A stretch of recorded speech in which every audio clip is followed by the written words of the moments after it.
উৎপন্না একাদশীর ব্রত মাহাত্ম্য। এই ব্রত শ্রবণে আপনাদের জীবনে সুখ, শান্তি, সমৃদ্ধি বজায় থাকবে। অর্জুন বললেন, হে দেব, অগ্রহায়ণের পুণ্য প্রদায়ী কৃষ্ণপক্ষের একাদশীকে কেন উৎপন্না একাদশী বলা হয় এবং কেনই বা এই একাদশী পরম পবিত্র ও দেবতাদের প্রিয় জানতে ইচ্ছে করি। আপনি কৃপা করে তা বর্ণনা করুন। শ্রীকৃষ্ণ বললেন, হে অর্জুন, পূর্বে সত্যযুগে মূর নামে এক দানব ছিল। অদ্ভুত আকৃতি বিশিষ্ট সেই দানবের স্বভাব ছিল অত্যন্ত কোপন। সে দেবতাদেরও ভীতিপ্রদ ছিল। যুদ্ধে দেবতাদের, এমনকি স্বর্গরাজ ইন্দ্রকেও পর্যন্ত পরাজিত করে স্বর্গ থেকে বিতাড়িত করেছিলেন। এইভাবে দেবতারা পৃথিবীতে বিচরণ করতে বাধ্য হয়েছিলেন। তখন দেবতারা মহাদেবের কাছে গিয়ে নিজেদের সমস্ত দুঃখের কথা সবিস্তারে জানালেন। শুনে মহাদেব বললেন, হে দেবরাজ, যেখানে শরণাগত বৎসল জগন্নাথ গরুধ্বজ বিরাজ করছেন, তোমরা সেখানে যাও। তিনি আশ্রিতদের পরিত্রাণকারী, তিনি নিশ্চয়ই তোমাদের মঙ্গল বিধান করবেন। দেবাদিদেবের কথা মতন দেবরাজ ইন্দ্র অন্যান্য দেবতাদের নিয়ে ক্ষীর সমুদ্রের তীরে গমন করলেন। জলে শায়িত শ্রী বিষ্ণুকে দর্শন করে দেবতারা হাত জোর করে তার স্তব করতে লাগলেন। স্তুতির মাধ্যমে নিজ নিজ দৈন্য ও দুঃখের কথা তারা ভগবানকে জানালেন। ইন্দ্রের কথা শুনে নারায়ণ বললেন, হে ইন্দ্র, সেই মূঢ় দানব কেমন, সে কেমন শক্তিশালী তা আমায় বলো। ইন্দ্র বললেন, হে ভগবান, প্রাচীনকালে ব্রহ্মবংশে তালজঙ্ঘা নামে এক অতি পরাক্রমী অসুর ছিল। তারই পুত্র সেই মূঢ় অত্যন্ত বলশালী, ভীষণ উৎকট ও দেবতাদেরও ভয় উৎপাদনকারী। সে চন্দ্রাবতী নামে এক পুরীতে বাস করে। স্বর্গ থেকে আমাদের বিতাড়িত করে তার স্বজাতি কাউকে রাজা, কাউকে অন্যান্য দিকপাল রূপে প্রতিষ্ঠিত করে সে দেবলোককে সম্পূর্ণভাবে অধিকার করেছে। তার প্রবল প্রতাপে আজ আমরা পৃথিবীতে বিচরণ করছি। ইন্দ্রের কথা শুনে ভগবান দেবদ্রোহীদের উপর অত্যন্ত ক্রোধান্বিত হলেন। তিনি দেবতাদের সাথে চন্দ্রাবতী পুরীতে গেলেন। সেই দৈত্যরাজ নারায়ণকে দর্শন করে পুনঃ পুনঃ গর্জন করতে লাগলো। দেবতা ও অসুরের মধ্যে তুমুল যুদ্ধ শুরু হয়ে গেল। যুদ্ধে দেবতারা পরাজিত হয়ে এদিক ওদিক পালিয়ে যান। তখন যুদ্ধক্ষেত্রে শ্রীকৃষ্ণকে একা দেখে সেই দানব তাকে দাঁড়াও দাঁড়াও বলতে থাকে। ভগবানও ক্রোধে গর্জন করে বলতে লাগলেন, হে দুরাচার দানব, আমার বাহুবল দেখো। এই বলে অসুরপক্ষীয় সমস্ত যোদ্ধাদের দিব্য বাণের আঘাতে নিহত করতে লাগলেন। তখন তারা প্রাণভয়ে নানা দিকে পালাতে লাগল। সেই সময় নারায়ণ দৈত্য সৈন্যদের মধ্যে সুদর্শন চক্র নিক্ষেপ করলেন। ফলে সমস্ত সৈন্য ধ্বংসপ্রাপ্ত হল। একমাত্র মূঢ় অসুরই জীবিত ছিল। সে অস্ত্রযুদ্ধে নারায়ণকেও পরাজিত করল।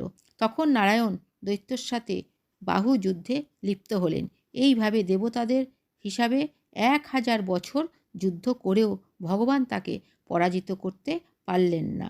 তখন শ্রীহরি বিশেষ চিন্তান্বিত হয়ে বদ্রিকা আশ্রমে গমন করলেন। সেখানে সিংহাবতী নামে একটি গুহা আছে। এই গুহাটি একদ্বার বিশিষ্ট এবং 12 যোজন অর্থাৎ 86 মাইল বিস্তৃত। ভগবান বিষ্ণু সেই গুহার মধ্যে শয়ন করলেন। সেই দৈত্য তার পিছন পিছন ধাবিত হয়ে গুহার ভিতর প্রবেশ করল। সে বিষ্ণুকে নিদ্রিত বুঝতে পারল এবং অত্যন্ত আনন্দিত হয়ে ভাবতে লাগল, এখন আমি তাকে অবশ্যই বধ করব। দানবের এমন চিন্তার সঙ্গে সঙ্গে শ্রী বিষ্ণুর শরীর থেকে একটি কন্যা উৎপন্ন হল। এই কন্যাই উৎপন্না একাদশী। তিনি রূপবতী, সৌভাগ্যশালিনী, দিব্য অস্ত্রশস্ত্রধারিণী ও বিষ্ণু তেজ সম্ভূতা ও মহাপরাক্রমশালী ছিলেন। দৈত্যরাজ সেই শ্রীরূপিণী দেবীর সাথে তুমুল যুদ্ধ শুরু করল। কিছুকাল যুদ্ধের পর দেবীর দিব্য তেজে অসুর ভস্মীভূত হয়ে গেল।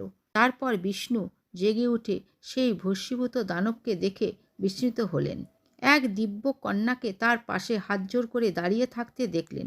বিষ্ণু বললেন, হে মহাপরাক্রান্ত মূঢ় দানবকে কে বধ করল?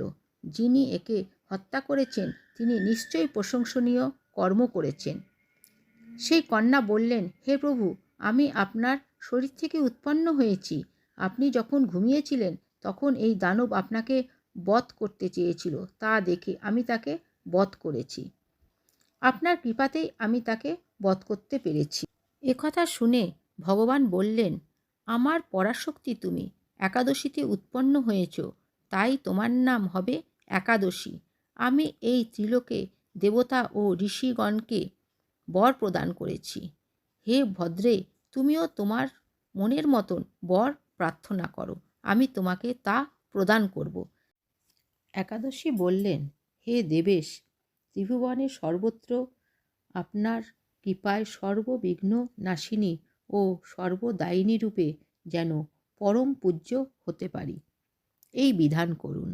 আপনার প্রতি ভক্তিবশত যারা শ্রদ্ধা সহকারে আমার ব্রত উপবাস করবে তাদের সর্বসিদ্ধি লাভ হবে, এই বর প্রদান করুন। বিষ্ণু বললেন, হে কল্যাণী, তাই হোক। উৎপন্না নামে প্রসিদ্ধ তোমার ব্রত পালনকারীর সমস্ত ইচ্ছা পূর্ণ হবে। তুমি তাদের সকল মনোবাসনা পূর্ণ করবে, এতে কোনো সন্দেহ নেই। তোমাকে আমার শক্তি বলে মনে করি, তাই তোমার ব্রত পালনকারীর সকলে আমারই পূজা করবে। এর ফলে তারা মুক্তি লাভ করবে। তুমি হরিপ্রিয়া নামে জগতে বিখ্যাত হবে। তুমি সকল ব্রত পালনকারীর শত্রু বিনাশ, পরম গতিদান এবং সর্বসিদ্ধি প্রদান করতে সমর্থ হবে। ভগবান বিষ্ণু এইভাবে উৎপন্না একাদশীকে বর প্রদান করে অন্তর্হিত হলেন।